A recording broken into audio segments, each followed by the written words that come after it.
Do a lot of research before you pick a host family, and it's always good to have a lawyer in your corner. I ended up having to sue my au pair host family. Here's what happened. I moved into the Chambre de Bonne in about November.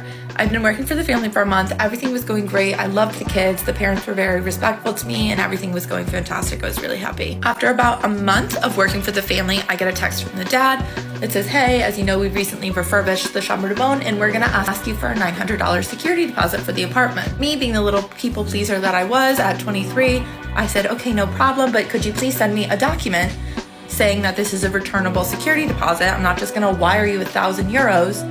I get a document in my email. It's one sentence that basically says, send us $1,000 for a security deposit.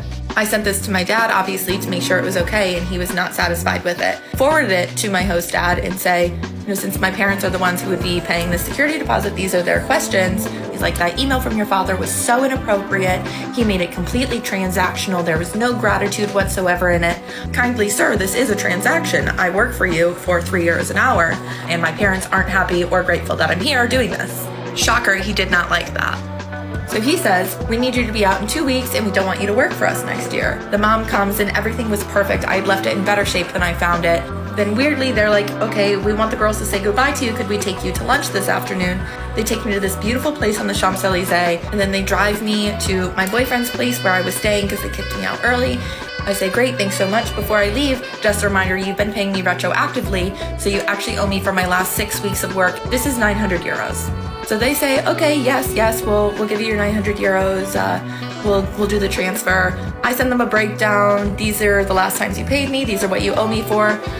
Days start to pass, days turn to weeks. Finally, the dad texts me back and he's like, oh, something's going on with my bank. I don't know what's happening. Let me call them and see what's going on. So my boyfriend says nothing with my baby.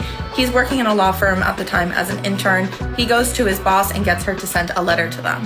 So the thing that saved me and screwed them is that we never signed a contract. So my boyfriend sends this letter. It says, we invite you to regularize the situation, which is the most French term I've ever heard in my entire life. They send the wire within 15 minutes of receiving this letter from the law office. They never said a word about it and we haven't talked since. I mean, like, surely she should just turn around and be like, this is the literal document, or like report them to au pair, because good for her. Genuinely good for her. That is ridiculous. That is the most insane thing I've ever heard in my whole entire life.